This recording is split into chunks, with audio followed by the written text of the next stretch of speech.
Welcome to the Catholic Midlife Podcast, where we're addressing the challenges and the opportunities of midlife from a uniquely Catholic perspective. Join us each week as we spark a midlife renewal and create a firm foundation for the next wonderful, exciting, awesome season of life.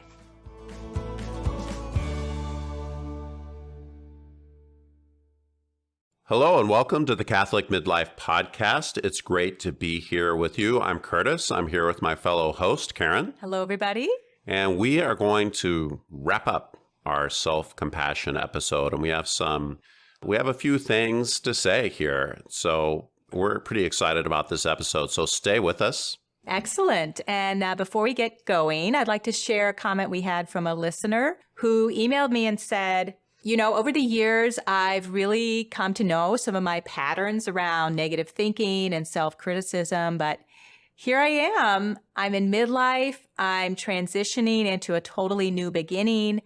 And I think what the listener was trying to say is this is a time when I'm really having to battle anew a lot of the negative thinking and self-criticism. And so he said, I'm really looking forward to trying out this new skill of self-compassion. Yeah, stepping into unknown territory. Yeah, that can be a real trigger for the need to practice a skill like this. Well, thanks for sharing that listener story. I have a friend who came up to me and said, oh, hey, yeah, what's the name of that podcast again that you do, right?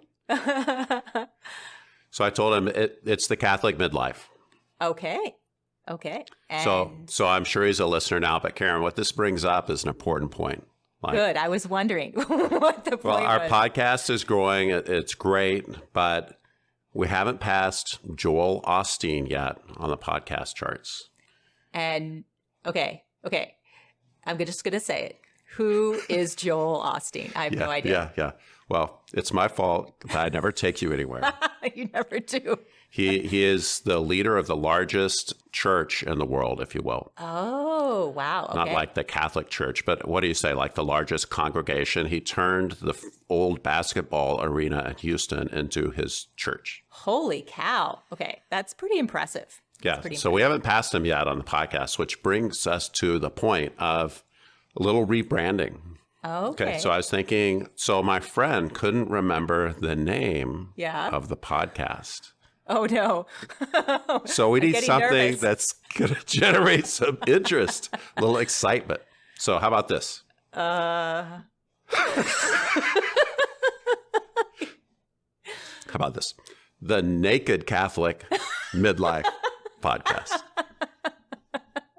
Memorable, but not really on brand for us, honey.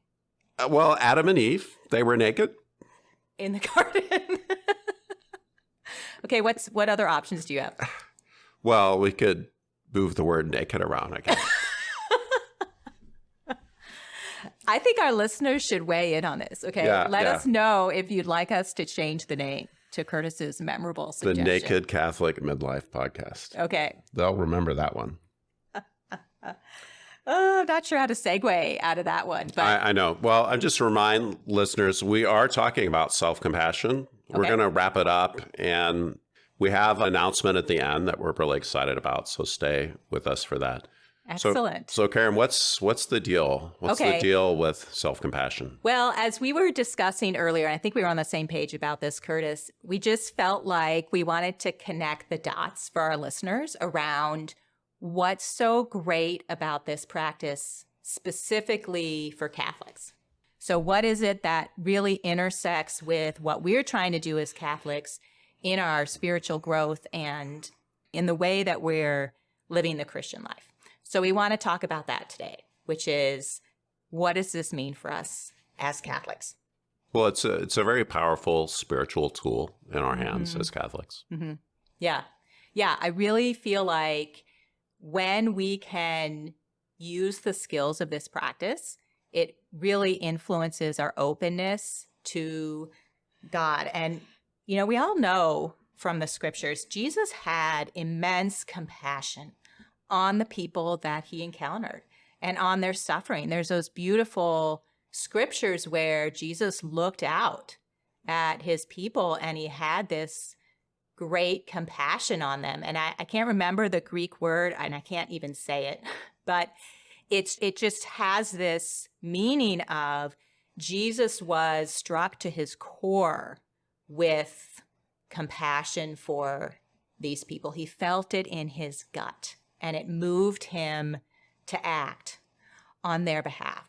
So there's this beautiful compassion that Jesus has for us, and that we want to receive. We want to receive that mercy and compassion, and we long to, but we unconsciously block God's love and compassion for us. We get discouraged, we ruminate, we isolate ourselves, we criticize ourselves, we criticize other people, we get stuck in these judgment loops, and all of that keeps us both from hearing God's voice, but also from seeing ourselves the way that God sees us, and allowing God to really help us to have that kind of a vision instead of looking through some other lens. You know, it's strange. It's almost like God's love burns too hot for us, and we just can't let him gaze upon us. Yeah. Full time. That's sort of maybe what I experience. Right. Right. So one example for me is just the way that we encounter what a lot of people call the inner critic, right? It's that voice that's always got something critical to say about us to ourselves. Yeah, it's harsh. It's judgmental. I mean, it's one thing to face your faults, but it's something else just to have an inner voice just tear you apart and leave you, without great recourse. Right, right. And a lot of us, we can recognize pretty easily, I think, what our inner self-talk is and what that critical voice is. I think you mentioned to me, Curtis, sometimes it doesn't come across quite that way for you. Well, sometimes it's just the emotional block. So there's something I want to do, I'm trying to do, but there's this incredible resistance, and it's kind of hard to describe, but I've just come to recognize it as these emotions of, fear of being exposed or failing or what have you. And that's a way that your inner critic can show up. Right, right.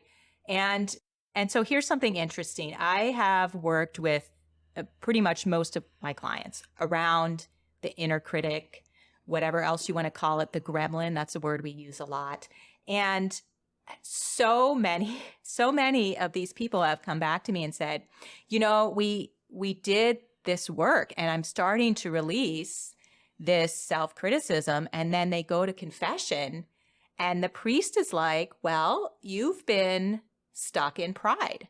You haven't been allowing God to speak to you, to love you, and to move you. And I think it's so true that when we're in that pattern, it is very self-focused. It's very self-referential. I know, it's almost unfair. Like, you're sitting around beating yourself up, and making yourself puny. Yeah. And then somebody tells you, oh, well, that's just pride.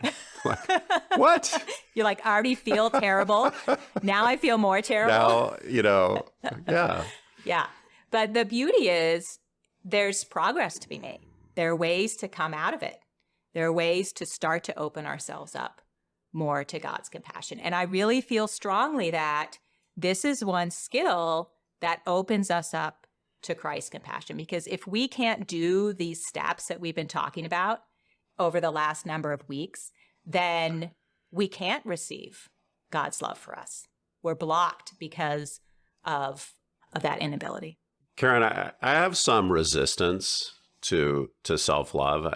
I think in part of it's very healthy. I have to watch out and not elevate myself unduly or over-focus. But at the same time, I can be rejecting God's love, really. I think I worry I'm going to turn into this big ball of goo, be some kind of amoeba if I'm just like, oh, God loves me. Go around. Somehow it's going to take the fire out of my belly. But the reality is much different. So you think we can tend just to have a visceral antipathy, like, oh, if I go that direction, then that's bad. Yeah, I think that's one reason. Or we can sink into, well, I'm so unworthy, nobody could love me. And it sounds silly, but when you're in that place, it doesn't sound silly at all. That is a very common inner critic voice right there. Yes. I love what Pieper says, Joseph Pieper. He says Catholics are uncomfortable about talking about self-love. He says self-love is the basic form of love on which all others are founded and makes all others possible. Can you believe that? Self-love is the basic form. All others are founded on that. Oh, you're embarrassing me, Joseph. He says, we're always engaged in somewhat repressing this truth, which strikes us as somehow unseemly. That's true enough. Yeah. I totally think that's true. This whole area is confusing.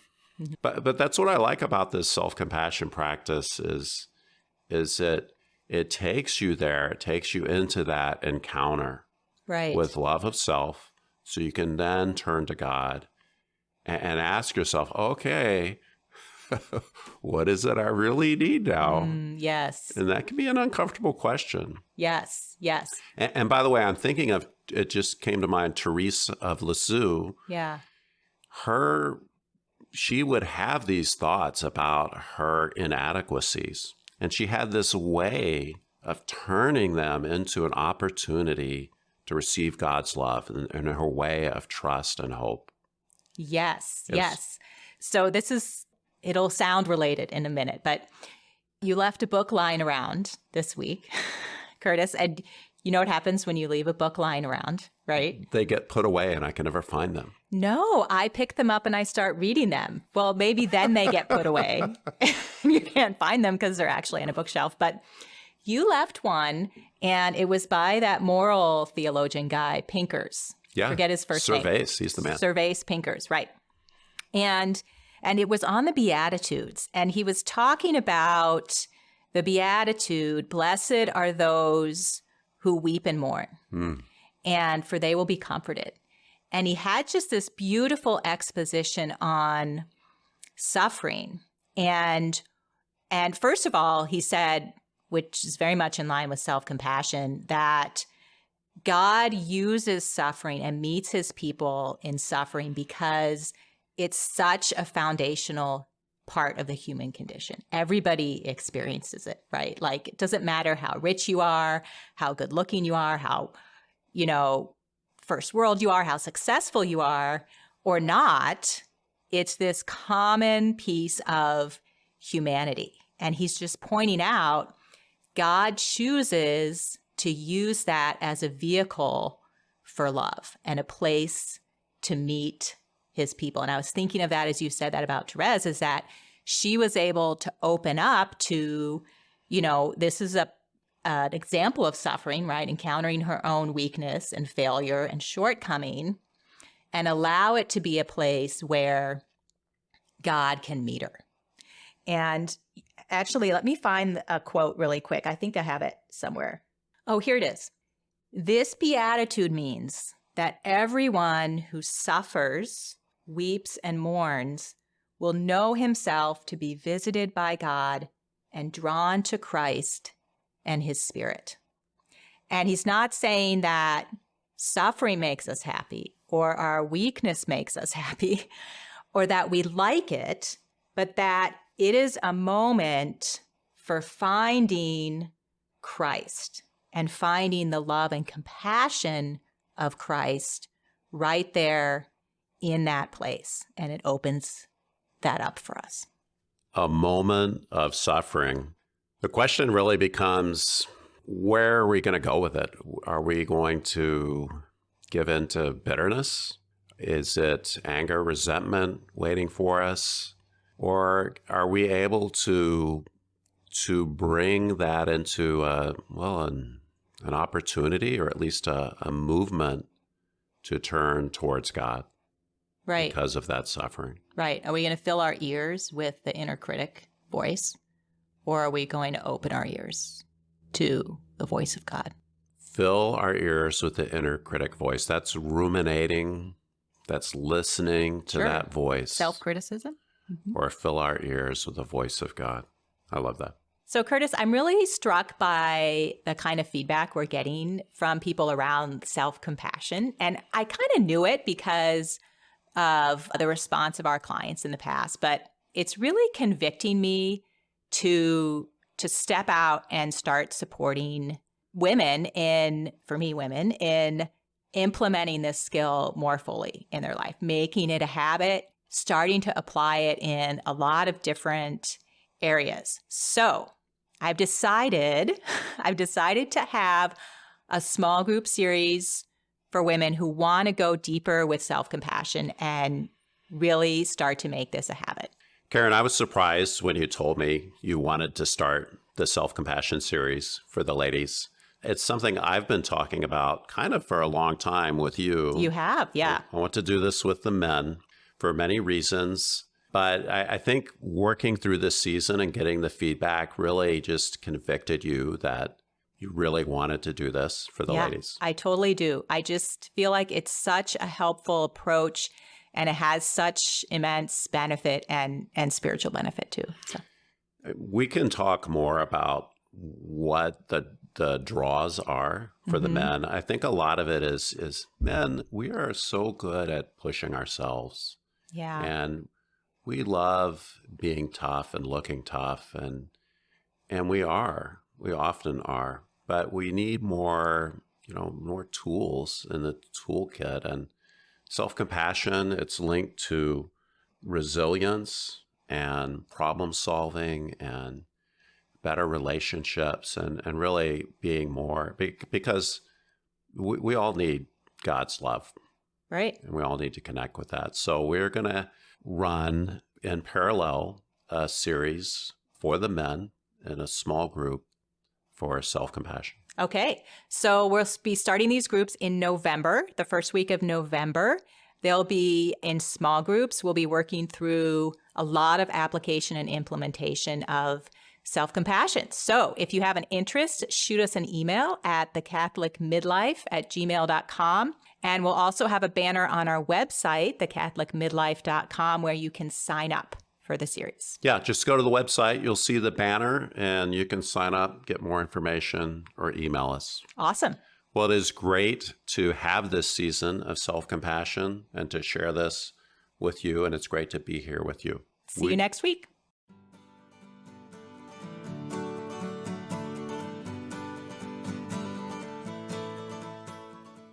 Thank you so much for listening to the Catholic Midlife podcast. It's great to be here with you. Be sure to subscribe on your favorite app or platform. Leave a review. That's so helpful so that others like you can find the podcast. And be sure to tell your friends. We'll see you next week.